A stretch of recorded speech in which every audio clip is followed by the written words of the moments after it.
Hey, everybody. Welcome into the Create With Us podcast, episode 14, where we take you behind the screens. My name is Brett Barley, joined as always by my guy, Jeff Vinn. Jeff, what's going on, man? Happy Friday. Happy Friday. Just chilling and looking forward to unpacking some more great marketing strategies today. What's going on in your world, Brett? Oh, just ready to talk to our man, Todd. We were just chatting with him a little bit before we went on, and we're really excited. He has a lot to offer us today. So let's tell you, the listener, a little bit about Todd before we bring him on in.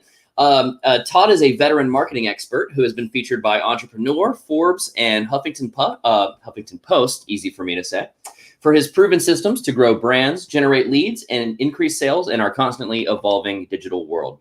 Todd's been working in digital communications and marketing since 2003, and his combination of fundamental principles and modern marketing strategies are what create a force multiplier for businesses. So without further ado, Todd Giannattasio, let's bring him on in. Todd, what's going on, man? What's up, guys? How are man, you? I'm so excited to be here. Really excited to see you guys launching this show and just being out consistently and the guests and value that you guys are putting out, I think is just awesome. So I'm grateful to be a part of it here. Well, thanks, Todd. Yeah. We'll have you on. Two things that are interesting about our relationship with Todd. Todd, I think I've known you since we met in a mastermind. Was that about 2014? Yeah, I was just trying to think when I was talking to Brad. It was that I moved into my apartment at that time in 2012, I think. So it was after that. So it was 2014 sounds like it's probably right. So Todd and I met in a mastermind then, but then the mastermind stopped. So this is 2021 now. And Todd, this will probably be apparent to you, but you don't know this. You stay consistent with your email marketing. And I kind of liked you, meaning we hadn't talked for 3 years, but I liked you enough not to unsubscribe, right? You're a cool guy. I wasn't necessarily partaking or doing anything that you were offering, but sure enough, you hit us up last fall. So we've known each other for a while. But secondly, this podcast exists because of Todd. I was looking on getting into podcasts in late last fall, and Todd had a subject line at email that says, want a guest on a podcast? In the time, I've been trying to reach out to people, but Todd, as you know, you don't get on podcasts just by applying on their sheet, right? It's all a network. So I hit a couple of roadblocks. I was like, dude, this sounds too good to be true. But sure enough, went to Podmax, and here we are about 6 months later, and we're on episode 14. It's awesome, man. I'm so excited. And I know kind of the layout of the show and that we'll get into, the kind of impact that I want to have. But being on this show is super meta because this is exactly what I love seeing people do. And so, I mean, it's just awesome to have gotten you into the loop. And it also shows to just show up consistently and add value to people over time. And eventually, something's going to click where timing lines up for what you're doing and what someone else is doing. And, it gets some traction. So, Well, absolutely. There you go. Well, today is the day. Let's find out more about you, Todd. Let's jump right in. Let's start off by tell us a little bit about your hustle. Tell everybody where you're from, what exactly it is that you do. Yeah, so I'm based in New Jersey. I started my marketing agency, Tresnick Media, back in 2011. So coming up on the 10-year anniversary. That's kind of that was the mastermind, was agency owners, I think, or something along those lines, where Jeff and I had met back then. And since then, I've, kind of added in advisory and consulting roles and strategic partnerships with different tech startups and growing small businesses. Co-founded a tech AI company last year that's doing some really cool things. And this year, ramping up an educational media company that's really built to educate and empower entrepreneurs and marketers so that they can do a great job increasing their impact the same way that we do as agencies, helping bigger businesses, but really helping educate and empower people to make better decisions with who they're hiring, or if they want to take control and ownership over their marketing themselves, so that they can put out their message, spread their message, build their audience, and really make a difference. Excellent. And you mentioned working with small agencies and a little bit of all kinds of sizes. Is there a certain type of agency that you tend to work with? Does it kind of vary case by case? I personally I like to work with early stage startups and growing small businesses where they're not too big, where we're working directly with an owner or the entrepreneur, because I really believe, and I'm super passionate about, having passionate experts be the face and source of marketing content, right? So I am heavily believe in content marketing and education-based marketing and being helpful and putting value out to the world. And when you get to a company that's too large, when there's a marketing team and it's really just, it misses that kind of passion that working with the business owner, the entrepreneur, those subject matter experts that really has. And, my background, I started my first job out of college.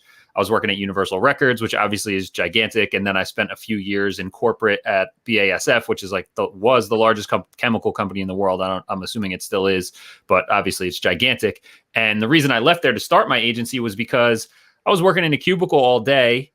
I guess I was doing a good job. It was fine, but you're just putting stuff out into the ether. So creating content. Like back then there were barely CMSs like we have now. So I was literally uploading HTML files as new blog posts to the site every morning. But it was like you put this stuff out into the world, into like a black hole where it's like, all right, well, I worked with a marketing manager internally to our department, who then sends it over to the business manager of another department that gives it to the VP of that. And then they send it to this person who then it goes out to blah, blah, blah. And it's like, did I even make a difference? Like, you're so far removed from anything in those situations that I was like, I want to put my foot on the pedal and see the car move. Right. So when I started Tresnik Media, I really wanted to stay working with businesses where we hop in and we make an impact and make a difference that we can see tangibly. Very cool. Very cool. Getting out of the office so that you don't have 15 bosses asking about the cover for your TPS report, right? Right. Exactly. Well, very cool. So if you had to kind of put it in a nutshell, what kind of challenges do you tend to solve for these agencies? I know that's a pretty broad question, but if you had to kind of sum it up, just in general, what are some of the biggest challenges that you see that you've helped agencies solve? Yeah. So when we're working with businesses, it's really about kind of crafting their positioning and messaging, and like, who is it that they want to target, and what do they want to be known for? And then how do we bridge that gap to what your sales offer is going to be? So then we can work with you and collaborate so that you can create content that gets visibility online through search, through search optimization on social media, all that kind of stuff. But it creates an engaged audience and a relationship between your business and the audience, right? So for people, I think the biggest issue I see businesses, entrepreneurs who aren't marketing professionals make is not really understanding message to market match and putting out either just like really super top of funnel marketing, like, hey, we exist type stuff, or they're like grasping at straws, just trying to get sales, like, hey, buy our product, promotion. And they're not they don't have the system to create messaging that bridges the gap between those places. So the problem that we help businesses solve is really understanding their audience, where the audience is at, and creating that bridge of content and communications so that you can build an audience and then nurture them and bring them into being sales ready, buying your products and services. Yeah, let's unpack that a little bit. So you're talking about the classic dilemma of like, hey, we repair cars, or just jumping in right for the sale. But it's kind of obvious. Like in our case, we do websites and online marketing, but that's obvious when people get to know us. So there's got to be more value around that. Right. Can you walk us through like a case study or an example that comes to mind of how you've like helped a company craft their messaging, what they did, and how you changed it up? Yeah, for sure. I mean, a big thing, like even something that we're working on with Podmax, right? So, shameless plug, podmax.co. That's how, Jeff got into the loop here, and we have a great community. But it's similar, like, okay, yeah, we can put out a bunch of messages that say, if you want to be a guest on a podcast, come and join us. This is the place to be. Like, Jeff, your mindset was already in that place. Like, you were coincidentally over 11 years of being on my list. Eventually it became time where that message clicked, right? But what about the other thousands of people on the list that aren't, they're not sitting around thinking like, how do I get on more podcasts today, right? Like most entrepreneurs aren't thinking that on a daily basis. So how do you recognize like, what are the problems that someone wants to solve? What are the outcomes they want to create? And let's talk to them there, right? It's the classic marketing quote of, you have to join the conversation that your ideal clients are having in their own mind right now. And so if your ideal clients right now are thinking like, man, I wish more people knew about us, but in a way that made sense, that they knew who we were and what we did, and they knew the value that we brought. But building up an audience is really hard to do. So how are we going to bridge this gap, right? So podcast guesting is a great way to do that, because when you are a guest on a podcast, you're borrowing the credibility and the know, like, and trust factor from the host's audience. And then you're kind of pulling from there. So you get to skip a lot of the relationship building and add value in 30 to 60 minutes. And that kind of builds up the relationship even more, helps position you as an expert. And now people who've paid attention will be interested in what you do, and then they'll go and start following you and check out your products and services. If we just went out and started telling the world, click here to be a guest on podcasts, most people are going to think like, nah, why would I want to be a guest on podcasts? Like, I don't want to be a celebrity. I don't want, I don't need to be like a quote unquote influencer. But when you tie it to what they're currently thinking about, is like, how do we get more people to know about us and like us? And how do we get more people to understand the value that we bring? It's like, well, you get in front of audiences that will pay attention to you, that you can kind of leapfrog the credibility stuff. And so it's knowing that our messages for Podmax, when we're going out to the masses, we need to speak towards those things that are more, early customer journey questions, top of the funnel, however you want to put it, right? So it's, repositioning the message. Like, yeah, we have a great message for people looking to get on podcasts. Super easy, no brainer. If you don't currently know you need to be on podcasts, we need to meet you at where you're thinking now, educate you on why being a guest on a podcast is so beneficial. And then, of course, it's a no-brainer to get involved with Podmax. And in this case, are you like creating the materials that answer those questions? Like what in the case of Podmax? So Podmax is a conference, online conference for podcast, and it used to be offline. But basically, you are guaranteed to get to guest on 3 shows. So you have like guests coming and a host, but it's all like good vibes and networking and stuff. Like, what kind of lead magnets or things will you be generating for them? Like, how will that strategy work? Yeah. So the kind of stuff that we're looking at is like, all right, it's, generating leads, building authority. Like, does your brand need authority? Right. So doing those kind of things, and then helping people understand, like, we have, Master the Mic is something that we're going to be coming out with. So it's going to bridge the gap there. So taking people from, okay, we need our content will be about, and actually, if you check out my show, it's onairbrands.com/show, which is one of the shows in the Podmax community. The premise of the show is talking about how you can build your business using modern media, podcasting, video shows, etc., stuff like exactly what you guys are doing. So the content that we're putting out is about business growth, tying it into creating modern media. And then from there, we bring people into, okay, sign up for the resources, how to start and grow your own show, how to master the mic so that when you get on, you feel confident, you know what to say. Those are the different types of things. So the free content that we're putting out is around business growth. And then in the episodes, we tie in business growth to being on podcasts or having your own podcast. For sure. And when you're getting the message out, like on the various channels, like you got the social media, LinkedIn, Facebook, Instagram, you have your email newsletter list, you have other people's audiences with like podcasts. Like, how do you go about that? For example, if we're posting a bunch, say on our personal LinkedIn, our company's Facebook page, like the reach is really small. So how do you approach like all the different buckets? Like, which ones do you recommend? And then I want to get into paid ads a little after that. But what's your thoughts there on distributing the content? Let's get into it right away, because paid is you got to publish and pay, not publish and pray, right? So what we do for the live show, so the way we produce our shows is live, just like you guys are doing through StreamYard. We go live. We have the Podmax show is 11 a.m. every Wednesday, and then we go into the On Air Brand show, which is at noon every Wednesday.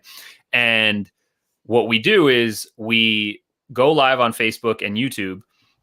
And then after the episode, I go in and I just have a Facebook ad campaign that is a video views ad campaign, and we run $1 or $2 a day for the week. So after the episode's done, I'll go in and run paid promotion behind it, because like you just mentioned, Jeff, like if you just publish on your page organically, like, you're lucky to get 1 to 5% of the people are going to see it. And so we have an audience, two audiences set up to get in the weeds for anybody who wants to do it themselves.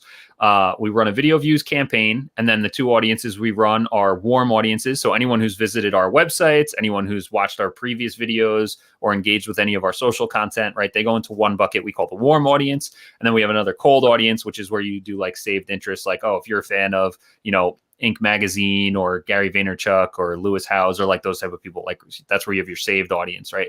So we just run $1 or $2 a day so that we can make sure that people who have already followed us, like they're interested in the stuff we're doing, we want to make sure they see it. So that's what we do from our initial reach, right? And then typically we'll go and broadcast it out to the email list based on the promo calendars. We have a lot of different things. We have a lot of moving parts. So in our email strategy is like a little more complicated than most businesses would be, because we're promoting multiple things at the same time. And it's always better to have a clear line of communication for people to go through a customer journey, right? So you don't want to be on Monday saying, hey, go check out my podcast episode on how to launch your own podcast. And then on Wednesday, we're saying, hey, go, you need to build up your email list. Check out this article I put out about email list building. And then, so we have a lot of moving parts on our side, but from just the social distribution, that's what we do, is a couple bucks a day to warm and cold audiences so that we can build it up. And then also running conversion ads to build up the email list. So the people who do subscribe specifically to On-Air Brands, they'll get an email every week, like, hey, new episode, either in the morning, we'll go, hey, going live today at noon, talking about XYZ, or post episode, sending out the link and saying, hey, episode's up and running. Usually we'll wait the next day once it's on audio too, because then we could say, if you want to watch it, click here to watch it. If you want to listen in your favorite podcast player, click here. That's cool. And so you gave the strategy for getting in front of the audience. And now that you have the audience, is that where you're going into like the training and like how to show up on a podcast and be prepared and taking them down that value chain? Yep, exactly. And so actually, and one of the steps I missed on that too is after we go live, I take the videos and embed them in a blog post, and then put some subheadings on the blog post that just tell people like, here's the sections. And then obviously, like, I want those to be keywords people are searching for. So then now we have this search engine optimized blog post that's based on the episode we did.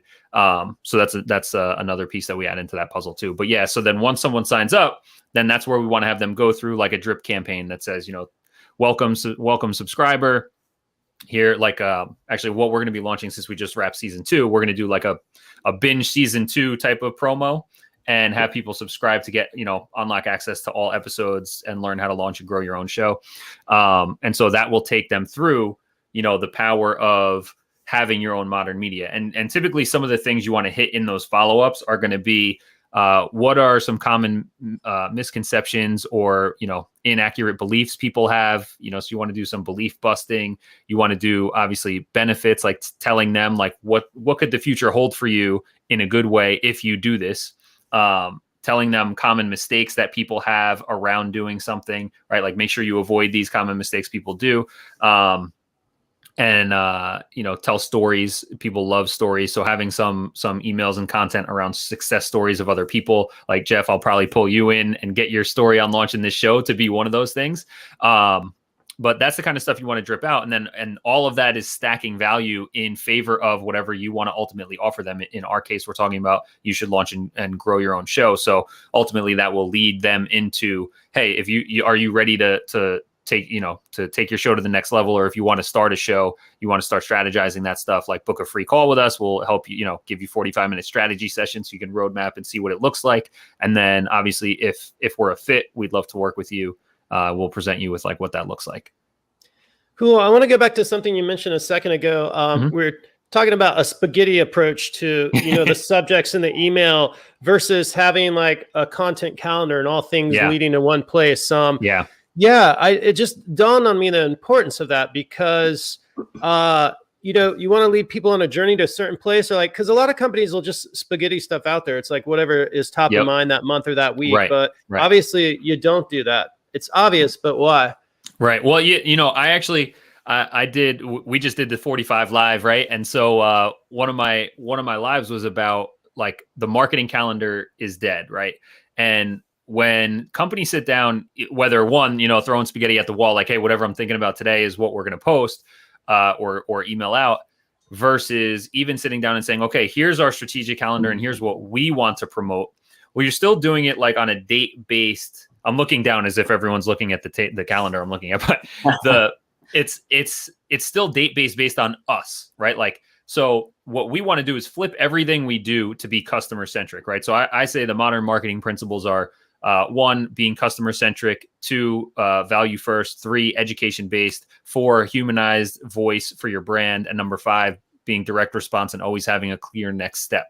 And flipping things to be customer-centric when it comes to strategy is like, okay, well, here's the things we want to talk about for the next 3 months. So here's our quarterly marketing calendar, versus if someone finds us today, they're on step one. They're on day one. If someone finds us in 3 months, they're on day one in 3 months. So our content promotional calendar shouldn't be based on what we want to be publishing. It should be based on a behavioral sequence of a customer journey. And so we want people, from when they discover us, we need to recognize they're on their first step, and we're guiding them along. So we need to personalize that experience for them. Obviously, marketing automation tools are huge for being able to do this, and understanding sequential retargeting so that people do see the right message at the right time. Because if you're putting out, algebra lessons to someone who doesn't know addition and subtraction yet, like, they're going to be lost and they're not even paying attention. So you want to make sure that your calendar is actually behavior based for your audience,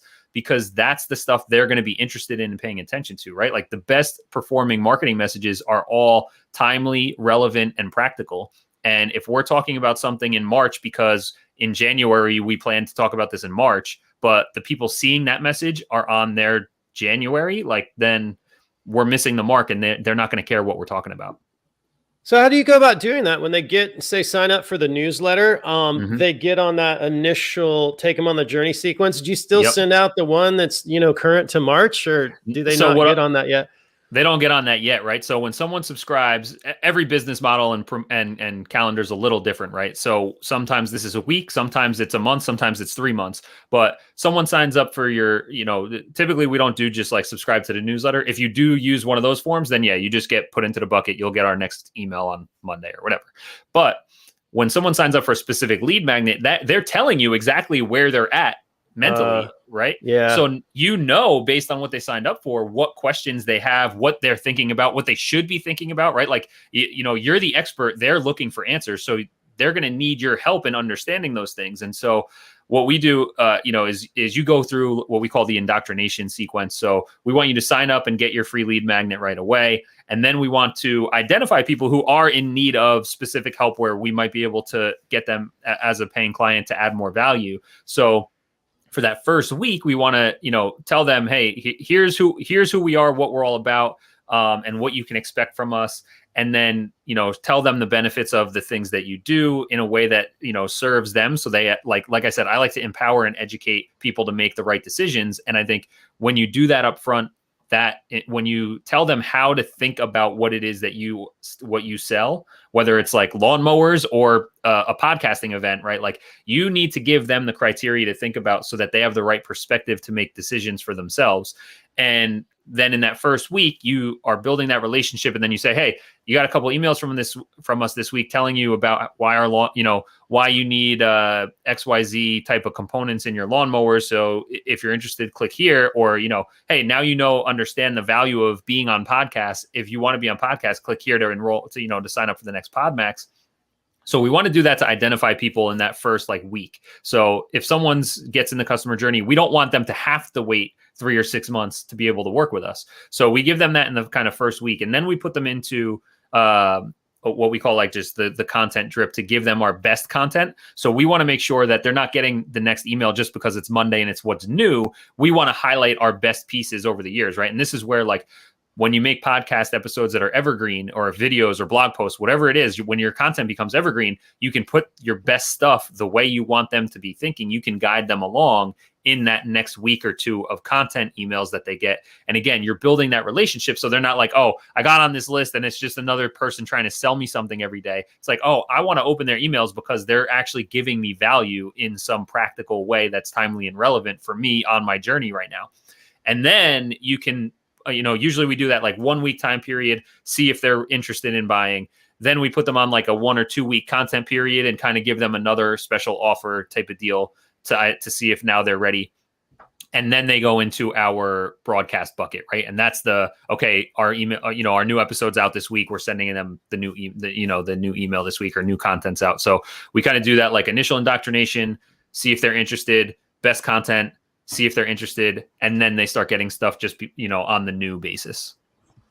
So that's pretty rad. We've covered a couple good principles here. One is, I would say action perhaps is better than no action, but just having a sure. general bucket newsletter and just hitting people up with spaghetti hot topic of the month. That's let's call it levels of maturity. That's a level of maturity that's above not having a newsletter per se. But now you have specific lead magnets out there based on the behavior of what people did. You kind of know what they're interested in. So you have these, and I love the word evergreen for those of you who haven't heard it. This is content that's always good. You could record it today, listen to it, or 6 months from now or a year and have it be good. So then they go into these evergreen funnels and kind of hop around, and you send them on to the next place depending on their behavior. Yeah, exactly. And like you said, action is always better than no action. So if you're not doing anything, like, just start sending out an email every week for sure. And also, like, I also suggest like starting just with one lead magnet and one follow-up sequence. Like, don't go crazy and make like, oh, we need 5 lead magnets and all these different blah, blah, blah. Like, just one audience, one offer, one follow-up, and then put them into your broadcast stuff. That's sweet. Last question before we kind of unpack the highs and lows of your entrepreneurial journey. What do you think of like LinkedIn's advertising? So we talked about boosting posts on Facebook, and that could go to Insta too. How's your experience been using LinkedIn for that stream strategy, or if at all? LinkedIn has been, I just think it's very expensive. We test it out with people once or twice a year. I've actually been to the LinkedIn offices in New York to go through like a full day workshop on stuff. And like the stuff that they're presenting and the stuff that they have is years behind Facebook. Wow. I don't understand why they don't just like, I'm sure someone who works there has been in Facebook ads. Like, why don't you just take that and put it like, make a similar experience for LinkedIn. But it's very expensive. And so when you go into LinkedIn advertising just as a venture, right? Like if it's something that you want to do, you can't play small and you have to know your lifetime customer value, right? Like you have to have a decent sized deal, right? Deal value. You need to be selling something in the multiple $1,000s at a minimum. And you have to have financial runway because most of the time the sales cycles for those types of products are not like, oh, we're going to run ads on LinkedIn and we're going to get, credit card swiping next week. So you have to have a financial runway. You can't play small. And by play small, I mean like test budgets. So for Facebook, we run $10 a day budgets for a week and see if things are starting to look like they would work. And then we'll reinvest and start scaling up. But with LinkedIn, you have to spend a lot more money to reach people in general.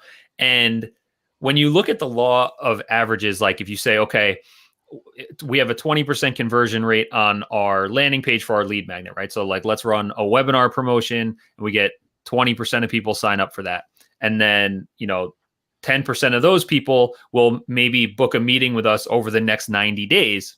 And then that sales cycle from that first initial meeting is going to be 3 to 6 months.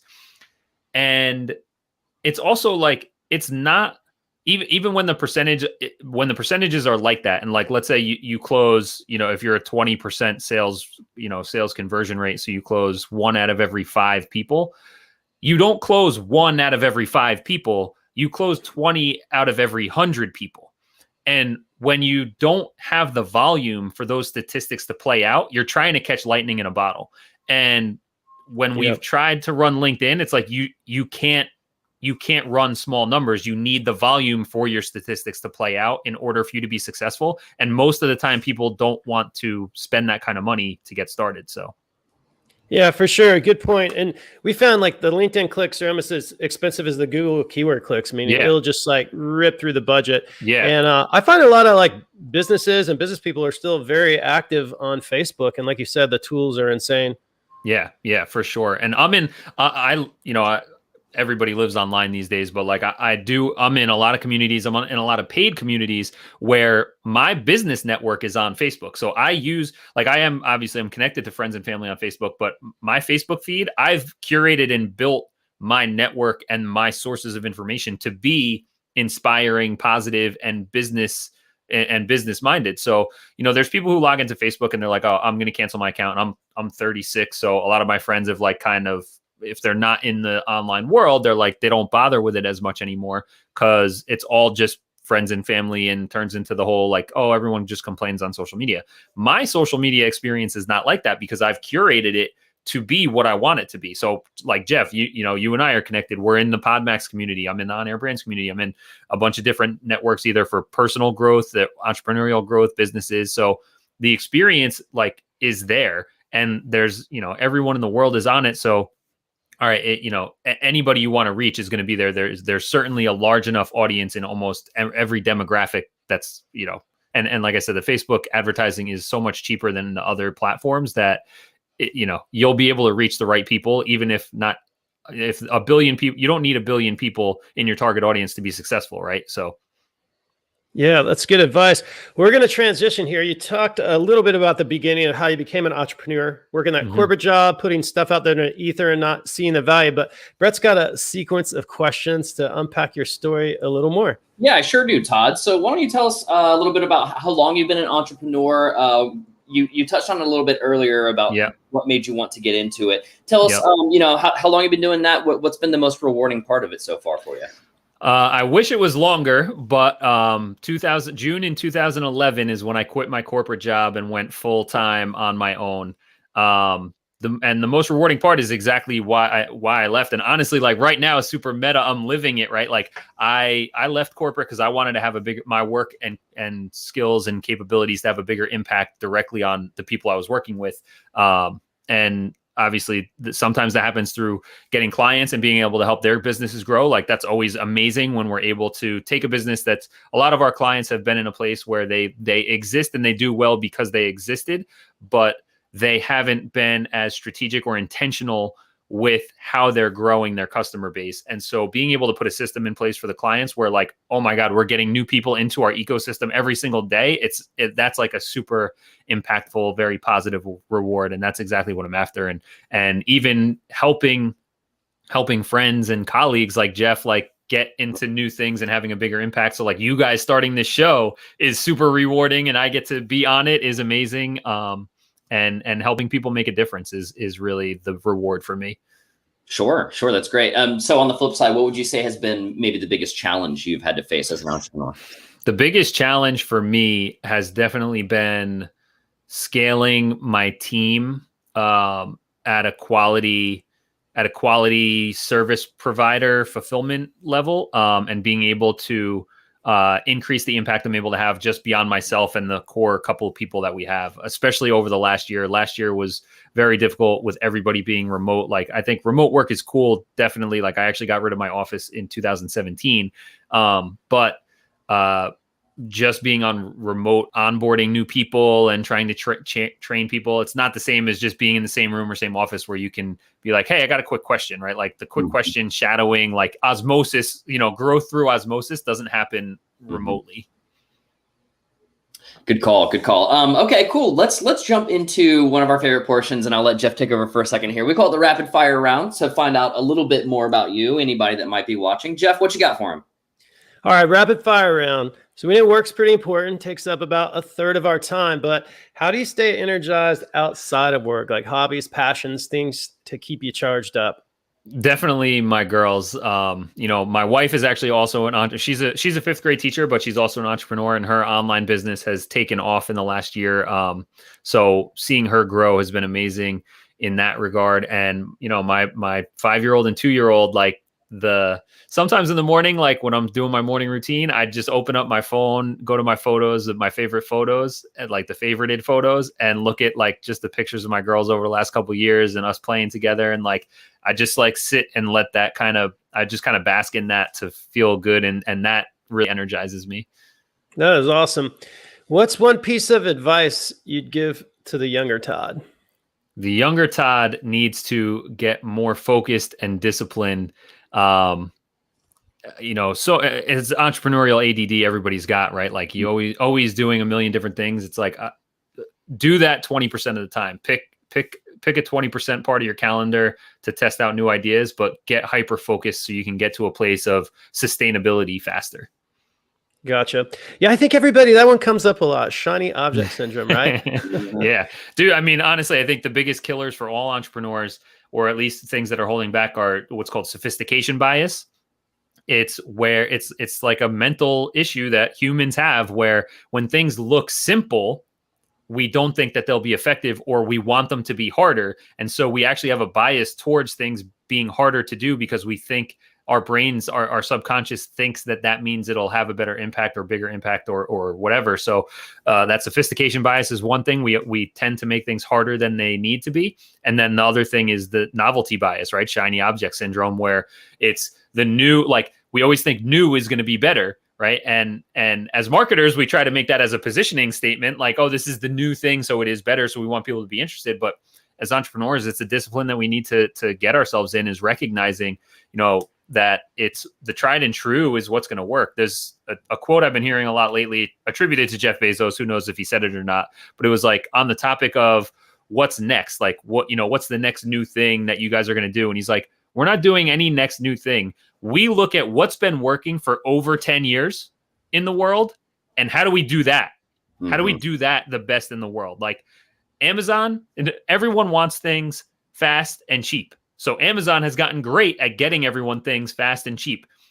They're not looking for what that next new shiny object is. It's what's lasted the longest and what will, I forget the principle on it, but it's like the longer something's been around, the more likely it is to be around even longer. And so if you keep chasing shiny objects, you just end up with a bunch of half-built bridges, right? Like, oh man, Clubhouse is fire right now. Let me get on Clubhouse and spend my time. And now you stopped working on a channel that was working. Then you start getting, decent on Clubhouse. You start building a little audience, and then Twitter Spaces, I think it's called, right, came out, and that's the Clubhouse version of Twitter. And it's like, oh, I got to be on Twitter. So now you ditch Clubhouse, where you almost were getting to a point of impact. Now you start Twitter Spaces. Then, oh, LinkedIn just bought Discord, so I got to hop on Discord and do that. And so we just keep hopping around, and we never complete the bridge to 100%. So definitely something to watch out for. Good advice. That's come up on this podcast a few times. All right, 2 more questions. What's one book you highly recommend people read? Could be business or whatever, not. How to Win Friends and Influence People, #1 for sure. I think that's where everybody, regardless if you're an entrepreneur or not, I think that's the book everybody should read. So that's Dale Carnegie in, I believe, the 1920s, 30s. But you just said those tried and true principles, right? Exactly. Ultimately, it's relationships. So that's ironic. Yeah. And last question, what's one thing you're deeply grateful for right now? Right now, 2 things I'm deeply grateful for. One, I'm going through a program called the Transformational Coaching Program with Jim Fortin, and it's about kind of rewiring your subconscious identity and that kind of stuff. And so I'm super grateful to be having the resources that we have in this world, where like 10 years ago, you wouldn't be able to have a coach anywhere in the world with this type of experience that can take you through something. So the world today that connects us, right? So that's a program I'm going through that I love. And #2 is my new outsourced CFO team at Clever Profits, like have given me the clarity on like the financial numbers for the business that I wish I had 8 years ago. And again, it goes back to like the modern world of being able to connect with great fit experts for your business, no matter where they are in the world. Nice. That is awesome.